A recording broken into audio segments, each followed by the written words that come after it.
53-game season and doing it with a win. And finally a win. And doing it with a win, yeah. Yeah, I was like, I thought we make it again and we do it again, play again a draw at home, and then Ross finally, Reece and Ross turned the thing around again in our favor, which is a kind of a mood changer, I have to say, for today, and we are happy to end it with a win. And the season was more or less finished for us. We wanted to end it. We gave some players the opportunity to play who didn't have so much minutes. So I'm happy that they could show up and take a deserved win. And it is in general a big step in the right direction in terms of consistency for us. If you look at the last years, we have only been in top 3. This is very good. There's always room for improvement. The level of consistency of City and Liverpool was too much for us, was too high. It will not get easier to close this gap because while we are forced to be passive, they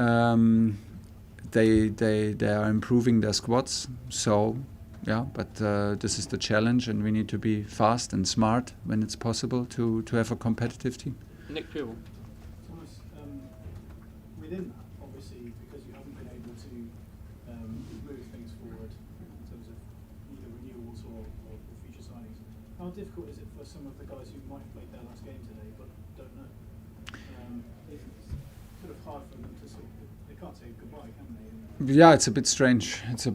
So we will have later a dinner together, and you don't really know what's going to happen. If we are able to sell, do we want to sell? Do we have a chance to get alternatives? So, situation is not only for us as the responsibles for the rebuild and the responsibles for transfers. It's also for the players. Strange situation. And you could feel it. That's over a long period of time we managed to put it aside and keep the focus. And the longer it got after the national break, it had an impact on us, and it still has. So let's see when finally we will have the chance to act and make up, because the disadvantage in terms of timing for the rebuild is big. And we have to be fast and smart. And every day, it grows every day, right? Yeah, it grows every day, of course, while the two top teams improve their teams and have teams which are very clear on which they build. It's a kind of a rebuild necessary there for us, and makes things more challenging, of course. James Robson. Hi, Thomas. How quickly can you actually get onto your transfer planning, if you like? I appreciate obviously you can't sign any players, but internally, do you go on holiday straight away and leave it till the people, or will you? No, it's impossible. No, cannot go on holiday. No,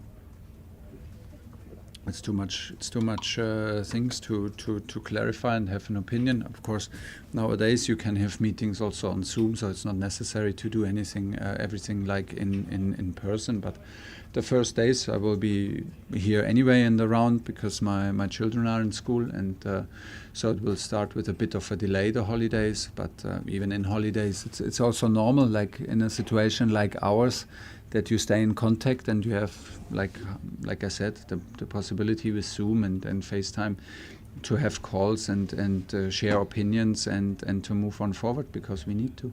Neil Barnett. Two things.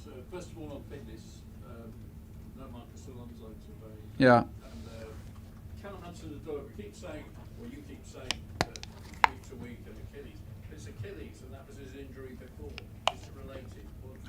What's the precision of his injury?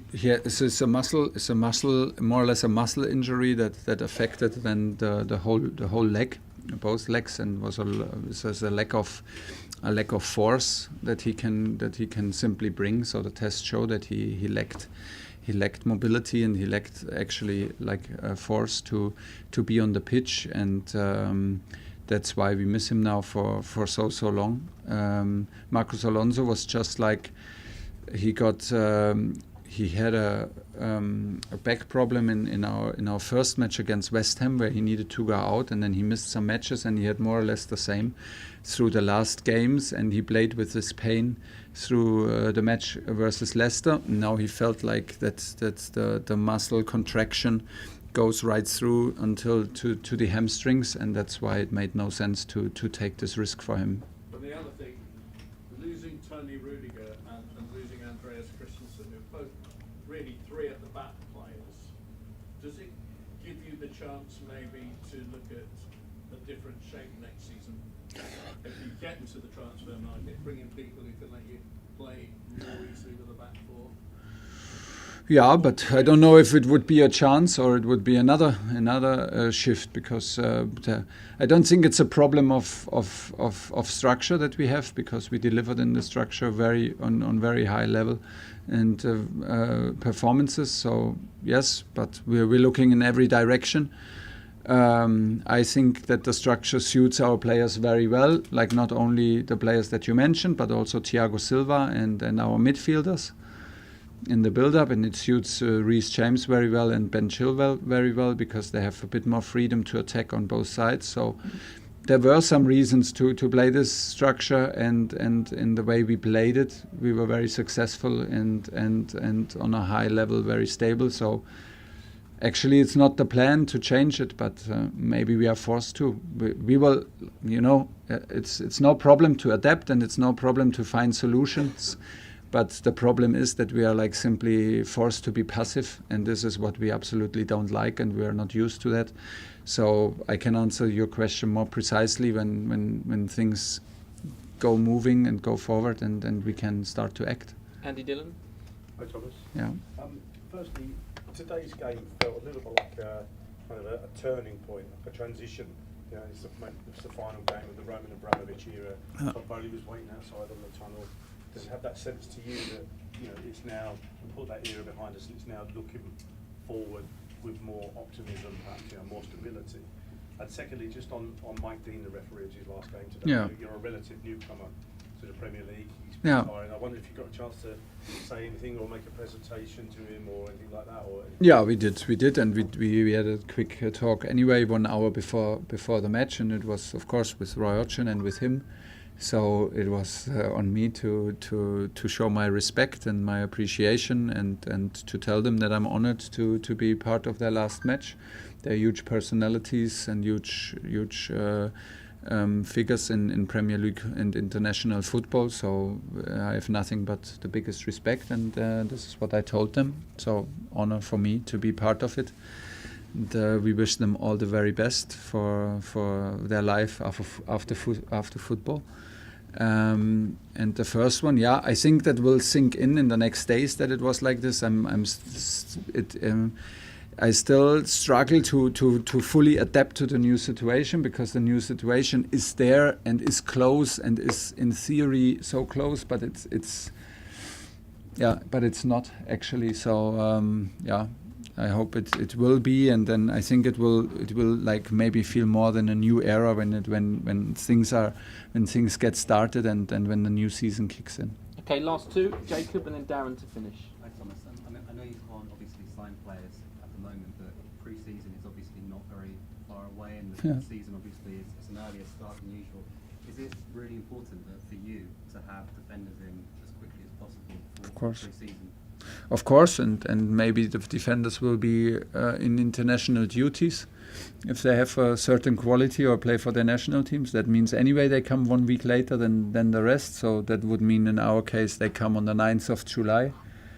And this is the plan. Hopefully we can do this and have everybody for the pre-season, because it's kind of a pre-season where you have like at least 3.5, 4 weeks together.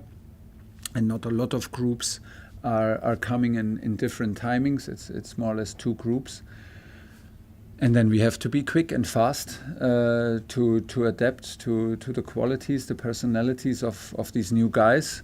But first of all, we need to be able to sign and smart who we sign and be on point. Last question, Darren. Just to be clear off the back of what Jacob was saying, do you have a clear idea of the Yeah, we have. And also, it just obviously it's been a very dramatic day. Yeah. Top Liverpool and City through the last 4 seasons have had that race between themselves. How do you see next season with maybe City and Spurs coming up as well as yourselves? How tough a race will it be? Yeah, it will be super tough race. Manchester United will be in the race. Tottenham will be in the race with Antonio Conte for sure. And we want to stay in the race. And Liverpool and Man City do everything to even make their squads bigger. And they set the standards so high.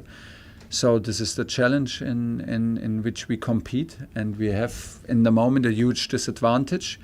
That's not decisive yet, and there's no need to make excuses now, but it's just a situation in which we are in, and we have to be, Jinkas just repeat, they have to be as quick as possible. And right now it's of course unsatisfying because our hands are tied, and we cannot act as we want. We have clear ideas for the profiles and for the characteristic of these players. But it's not like you put a name on the list and then you get the player. You have to convince the player. You have to speak to other clubs.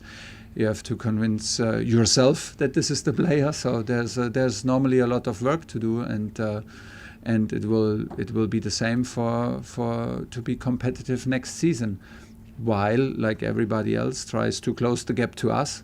And while the 2 top teams are what they are, a benchmark of consistency.